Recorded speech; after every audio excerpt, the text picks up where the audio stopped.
Good afternoon and thank you for joining us at this time. You're watching News Analysis live on Politics and Business TV. The top stories. Federal government says plans are underway to address escalating food prices in the country. Association of Master Bakers and Caterers of Nigeria, AMBCN, issues notice of nationwide strike from February 27th. Economic Community of West African States, ECOWAS, unveils plans to develop a regional resilience strategy to tackle crisis within the region. Details coming up shortly.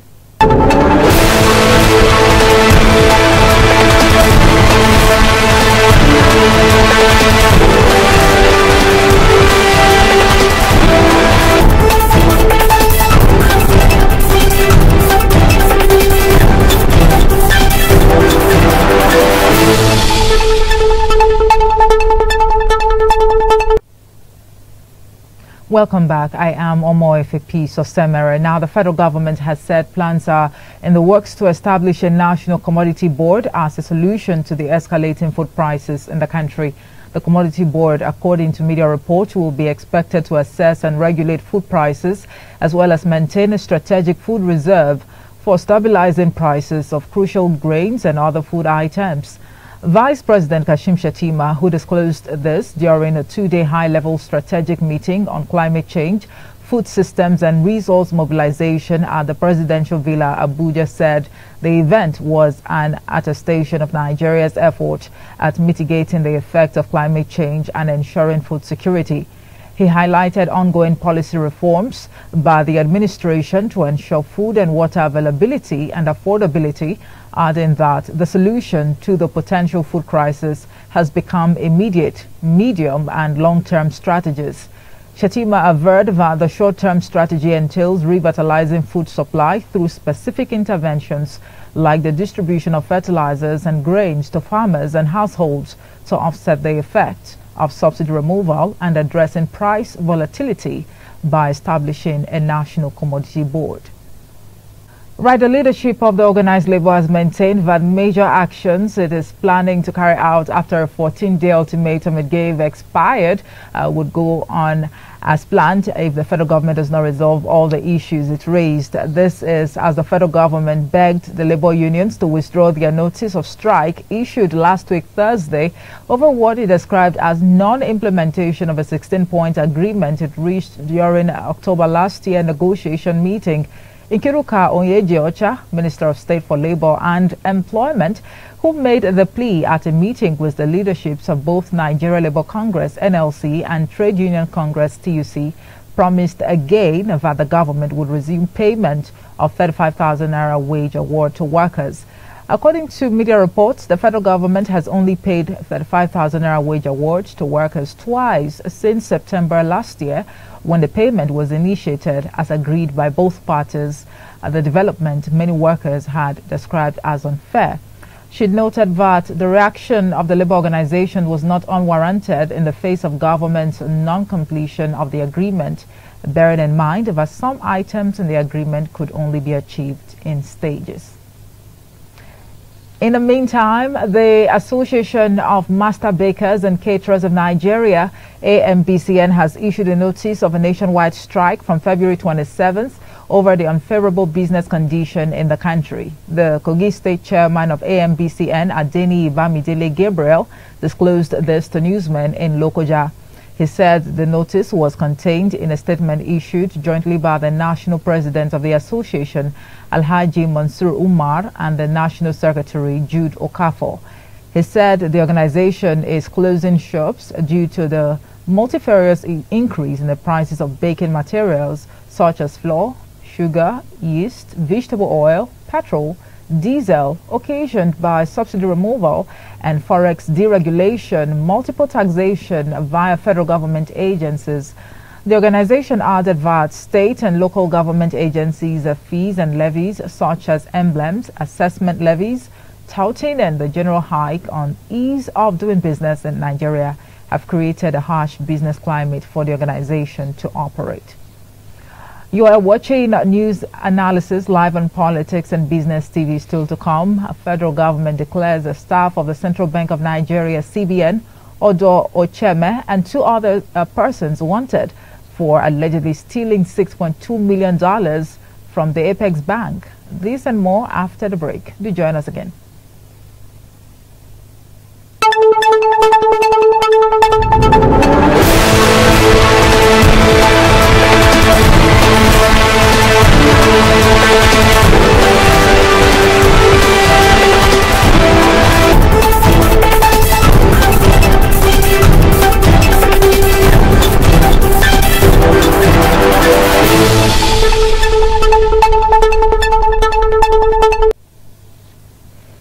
Welcome back. You're watching News Analysis live on Politics and Business TV. Now, the immediate past secretary to the government of the Federation, Boss Mustapha, said a $6.2 million was released from the Central Bank of Nigeria in February last year using a forged document. The money, he said, was released for foreign observers ahead of the 2023 general elections. Mustapha stated this when he appeared as the fourth prosecution witness in the ongoing fraud trial of the immediate past CBN Governor Godwin Emefiele before the Federal Capital Territory High Court in Maitama, Abuja. The EFCC arraigned Emefiele on amended 20 counts bordering on forgery, criminal conspiracy, conferring undue advantage, and breach of trust, among others. Meanwhile, the federal government has declared the staff of the Central Bank of Nigeria, CBN, Odo Ocheme, and two other persons wanted for allegedly forging the signature of former President Muhammadu Buhari to steal $6.2 million from the Apex Bank. In a letter addressed to the Assistant Inspector General of Police by Office of the CBN Special Investigator, Ocheme, alongside one Adamu Abubakar and Imam Abubakar, were accused of conspiring and forging documents in the name of Buhari to steal $6.2 million from the coffers of CBN. The federal government has filed a 6-count charge against Ocheme and his accomplices. Now, the Economic Community of West African States, ECOWAS, has unveiled plans to develop a regional resilience strategy with efficient coordination and effective early warning systems to tackle crises within the region. The Director General, National Emergency Management Agency, NEMA, Mustafa Ahmed, made this known at a consultation workshop for stakeholders from the region on Tuesday in Abuja. The News Agency of Nigeria reports that the workshop organized by the United Nations Development Programme, UNDP, Nigeria, brought together participants from ECOWAS member states. Ahmed said ECOWAS member states had experienced a series of disasters, crises and conflicts that had posed threats to normal life, the means of livelihood for the people, and sustainable economic growth and development. According to him, the predominant disaster risk profile of West Africa has significantly posed a threat to region's efforts in meeting crucial global and continental initiatives, including the Sustainable Development Goals SDGs 2030. In Nigeria, the current prerequisite for elective positions is merely a secondary school certificate, which prompts a crucial debate on the standards expected of our leaders. While there have been calls for an amendment to the constitutional provisions or for political parties to demand higher educational qualifications, some school of thought are of the opinion that many thriving individuals have forged their path through entrepreneurship, often without traditional higher education. Just yesterday, a bill for an act seeking to amend the 1999 Constitution to change the educational qualification for elections and into certain political offices was stepped down by the leave of the House of Representatives. Standing in the name of Adewumi Onanuga, the proposed legislation aimed at pegging minimum qualification for elections into the governorship, presidential and other key elective offices in the country. Leading the debate during plenary session yesterday, Onanuga, who represents Ikene, Salami, Remo North Federal Constituency, Ogun State, argued that the Constitution of Nigeria 1999 should be amended to make it compulsory for elective office holders to have a university degree or its equivalent, as against the current provision, which allows the first school leaving certificate holder to vie for the highest office in the land. According to media reports, although the bill enjoyed support from House Leader Julius Nhobere, Baba Jimmy Benson, Kingsley Chinda, and a host of other lawmakers, Aliyu Madaki, a lawmaker from Kano State, and Ahmadu Jaha of the All Progressives Congress in Borno, and some others kicked against the proposed alteration. Now, with over 20 years of uninterrupted democracy, what should be the standard in terms of educational qualification for elective positions in Nigeria? These and more questions are what we're trying to get answers to on News Analysis today, and I have my guest who will be joining us via telephone this afternoon to discuss this. He is the National Secretary, United Political Parties, Coalition of United Political Parties, the person of Chief Peter Ame. He will be joining us via telephone in a moment. We'll take a breather. We'll be back in a moment. Do join us again.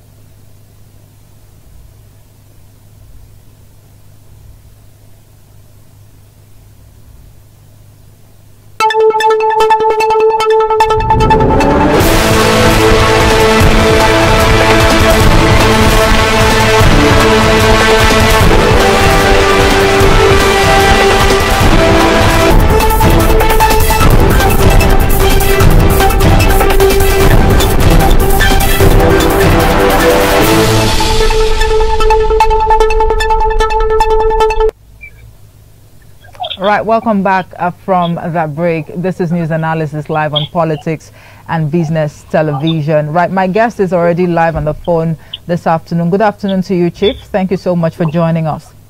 Good afternoon. Thank you. All right. Peter Ame is the National Secretary, Coalition of United Political Parties, and today we're going to be discussing educational qualification for elective positions in Nigeria. Peter, just yesterday, the bill, for an act seeking to amend the 1999 Constitution, which upholds that just a secondary school cert, is what is required of any politician who is vying for some elective positions. Actually, it was stepped down yesterday. And I would like to start a conversation, this way by asking you what should be the standard criteria for political aspirants. I'm asking you this now because a number of Nigerians had actually said using just secondary school certificates, as what's it called, the standard criteria in terms of education for a position as high as the president is laughable. But let's get your thoughts. I think those who stepped the bill down did not mean well for Nigerians, because if you look at what the current requirement is, it says secondary school and it's the equivalent. So if somebody has even just worked in the small shop for 10 years and said he has the equivalent of the secondary school certificate, the person is now qualified to be the president of Nigeria without prerequisite requirements. So how they call it qualifications. So what we are saying is that the essence is that there have been people who have been brilliant, exception of people who have been brilliant in business who didn't have degree. But it's something as big as running the country. To give, one should have the very best of training, and what university degree affords you is an extra training, extra layer to what you must have gotten from the secondary level. So I do not see the reason why anybody would be against that with the current level of participation with Nigeria when it comes to educational qualification. Having people that rise jam yearly, people who pass to university. What are you telling our young generations not to do? Raising the bar is even giving more opportunity so that we can have people who are very well qualified, those who have studied, to a level that they know what the economy is all about, what the inflation should be, what the policies of government, how policies of government should be implemented, and how they call it, established on ground that will benefit the life of the people. So having a BSc, a BA, and whatever the level of degree that will help to, and as an additional strength of knowledge for those who are seeking to be president of the Federal Republic of Nigeria is not something that anybody should take with a pinch of salt. Nigeria is a complex society, and if you know what the NYC scheme does, what the university scheme does, is that it will give you, apart from the academic education that you get, you have what you call the kind of relationship that you should get by mingling with other people from all walks of life. Right. So people who get into office do not now start to treat the office like that of the Yorubas, whether it's the Fulani or the Hausas, which is the main cause of our problem today. Okay. So But what do you think is the reason why this bill was stepped down yesterday? It's for selfish reasons, because I do not see, there's one of them who are currently serving us, and that will say that their children will not have a degree. Because this is a future generational plan. It's not something we are doing in a retrogressive way that will affect those who have come like Buhari, those who have served like Buhari and co. This is a future plan for Nigerian youth on how governance requirements, should be established. So for them to now say they are not doing, none of them that is there in that hall that will say they are not working so hard that their children should acquire first degree. None of them. So I do not know why they want to really keep Nigeria in this kind of bad situation, this kind of a debacle that somebody could just come from somewhere and probably had written GC, maybe did not even attend classes and have enough money, and then make himself president, and then Nigeria continue to run this spiral, failure cycle, okay, when nothing works. So the fact that we have this secondary school certificate or its equivalent, to deal with, would you say that is the reason why there has been some sort of, absence of visionary leadership, and perhaps that's the reason we have all of this, economic issues, security issues, governance issues to deal with? It is part of it, not completely. You can't put everything on the issue of certificate. Like I told you in my opening, I said there are people who had cause not to have had a degree, who are very successful, people in their private business. But when it comes to running a country, a multi-ethnic religious society like Nigeria, you need a lot of experience, both in class and in association.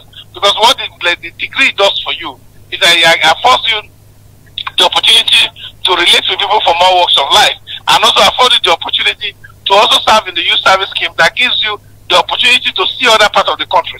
So it has its own major merit and advantage. And I do not see a demerit in asking that a person who wants to be a president should have a first degree. But I see a lot of demerit. There could be merit and demerit in that of the school start. But I see a lot of demerit in just owning school start and becoming the president of the Federal Republic of Nigeria. So I think those people there do not mean well for Nigerians, and they do not mean well for Nigeria itself, because I don't see any reason why that bill should be stepped down, knowing fully well that those group of persons are doing everything possible to make sure that their children acquire first degree. So I do not know why they do not want Nigeria to have the best of hand when it comes to managing the development of our country. Let me ask you this real quick. What is actually obtainable in other climes, in terms of educational qualification for elective positions? Yeah, for a lot of countries, there are qualifications that people should have degree. For a lot of countries, for majority of countries all over the world, and for a lot of countries, I don't think what we have also suffices in other countries. But if you look at what people do, is that even if you look at United States of America, when people are contesting elections, you find out that their qualification issue, their work experience, and everything comes on the plate, for them to see how much they have in their years of study to be able to now say they want to run a country. So it is a subject matter that is put in discussion at every level of those who want to seek